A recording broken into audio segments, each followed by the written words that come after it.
राधे राधे महाराज जी। महाराज जी, मैं 2013 से बुरी संगत के कारण बुरे काम करना शुरू कर दिया था, जैसे शराब पीना, लड़ाई लड़ना। लड़ाई के कारण मेरे एक पैर टूट गया था, रॉड भी डली, आज भी और कई केस मेरे ऊपर चल रहे हैं। जब से आपका सत्संग सुनने लगा, जैसे मानो मेरे जीवन में चमत्कार सही हो गया। मेरी सभी बुरी आदतें धीरे धीरे छूट रही हैं। बस महाराज जी, आप मुझे बोल दो कि मैं आपका दोस्त हूँ। आपके तो हैं ही, पूरे जगत के दोस्त हैं।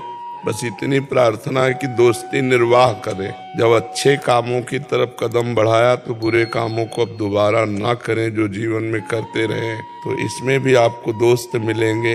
अब लो नशानी, अब ना नशे हो। आज तक गलती की, अब नहीं करूंगा, ये तभी हो सकता है जब नाम जप होगा। ये जो पुरानी गलतियां हुई हैं उनका प्रायश्चित नाम जप में ही सब हो जाएगा।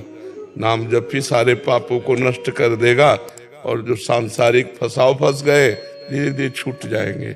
नाम जप करते रहो। भगवान बड़े करुणामय हैं। हम भगवान के सामने तो बच्चे ही है ना, और बच्चों से गलती होती ही है, और पिता क्षमा ही करता है। तो हम त्वाम सर्व पापेभ्यो मोक्षयिष्यामि मा शुचा, भगवान कहते हैं। तो हमें भगवान का भरोसा रखना चाहिए और नाम जप करना चाहिए, और बुरा कर्म अब नहीं करना चाहिए, इससे डरना चाहिए। जी आपकी वजह से ही तो जिसको मैं कभी लठ चलाए हुए हाथ तो हाथों से माथा पकड़ दिया। हाँ बिल्कुल। क्या पहले बहुत गुंडागर्दी किया है? हाँ हाँ, ये तो मार्ग है। अब अगर गलत मार्ग हो गया तो कोई भी गलत मार्ग में जितने आचरण हो सब आ जाएंगे, राक्षसी प्रवृत्ति आ जाएगी। और वही जब साधुता का मार्ग स्वीकार कर लेगा तो उसका अलग मार्ग हो जाता है। ये तो बड़ी कृपा है जो इन्होंने सुनकर अपने जीवन को बदलना शुरू कर दिया।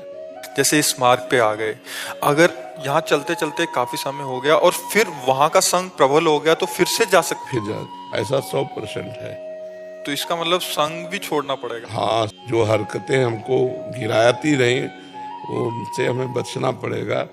जब चिंतामणि वैश्या ने देखा कि बिल्वमंगल पूरा आसक्त हो गया है, अब उसके पास कोई संपत्ति नहीं बची, तो उसने धक्का मार के निकलवा दिया।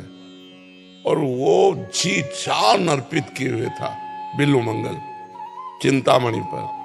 वो वैश्या संपत्ति की होती है, अब संपत्ति रह नहीं गई तो कोई पत्नी थोड़ी कि तुम्हारा निर्वाह करेगी, धक्का मार के निकाल दिया। जब कोई रास्ता नहीं रहता तो भगवान का रास्ता एक खुलता है। तो किसी संत के संग से वो वैष्णव बन गए, कंठी तिलक माला और भजन।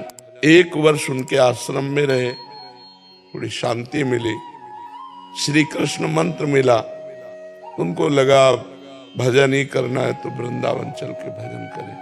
अब वो रास्ते में चले तो एक देवालय था, सरोवर था, तो सोचा आज रात्रि यहाँ रुक लेते हैं।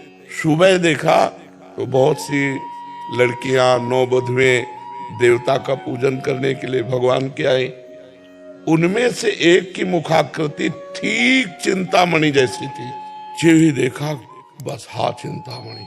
अब फिर भूल गए कि हम बाबा जी बन चुके हैं। अंदर से पुकार निकलती, हाँ चिंतामणि। वो चिंतामणि थी नहीं, वो किसी की पत्नी थी। अपने घर पहुंची, अपने पति से कहा कि ये पीछे जो लगा हुआ है ये कोई नीच पुरुष है। वो बहुत सुलझा हुआ व्यक्ति था, धर्मात्मा व्यक्ति था। बाहर निकला तो दरवाजे पे खड़े, तो दृष्टि से देखा वैष्णव तिलक ऐसे। कैसे महाराज? तो अतिथि सत्कार बहुत बड़ी वस्तु होती है। गृहस्थी में यदि अतिथि वापस चला जाए तो सारे पुण्य नष्ट हो जाते हैं। तो उसने विचार किया यदि ये पापी पुरुष है तो भी हमें अतिथि भाव से एक बार इसका सम्मान करना चाहिए। यदि भगवान परीक्षा ले रहे तो मुझे खरा उतरना चाहिए। वो भक्त प्रकृति का पति था। उसने कहा कैसे, आइए विराजिए। अंदर बुलाया, बैठा ला। आप कैसे आए, क्या सेवा करूं? बोले जो अभी गई कौन है? तो उनका हमारी अर्धांगिनी पत्नी है। बोले एक बार उतर देखना चाहता हूं। बोले अवश्य अवश्य, ये आपकी मांग है तो मैं अवश्य पूर्ति कर। अपनी पत्नी से कहा आओ और इसके सामने खड़ी हो जाओ, और जब तक ये देख करके ये न कह दे जाओ तब तक खड़ी रहो। कहा जो आज्ञा। आई और अपना घूंघट खोला, खड़ी हो गई। अंदर जो बात आई वो बड़े जोर की आई कि अरे नेत्रो, तुमने फिर मुझे भगवान के मार्ग से हटा दिया। कहा कि एक काम कर सकती हो, मुझे 2 सुई दे सकती हो? ला के दे दिया। तो उनका, हे भगवान, जिन नेत्रों ने मुझे आपके मार्ग से हटाया, आज के बाद ये संसार नहीं देख पाएंगे। आंख फोड़ ली और चल पड़े। तो रास्ते में ही भगवान उनको पकड़ लिया और वृंदावन लाए। और इतने बड़े महापुरुष हुए कि उन्हें बिल्व मंगलाचार्य कहा गया। तो हमारी जो गलत आदतें हैं, अगर हम अच्छे मार्ग में चल रहे हैं और हमको गलत संयोग मिल जाए तो भ्रष्ट होने में देर नहीं लगेगा। बार बार तो बनत नहीं, या संजोग अनूप मानुष तन, वृंदा विपिन रसिकन संग विविरूप। बार बार ऐसा संयोग थोड़ी बनता। मनुष्य शरीर मिला, वृंदावन धाम मिला, रसिकों का संग मिला, प्रिया प्रीतम की उपासना मिली। अगर इस पर हम समझ नहीं पाए तो बार बार ऐसा संयोग नहीं बना।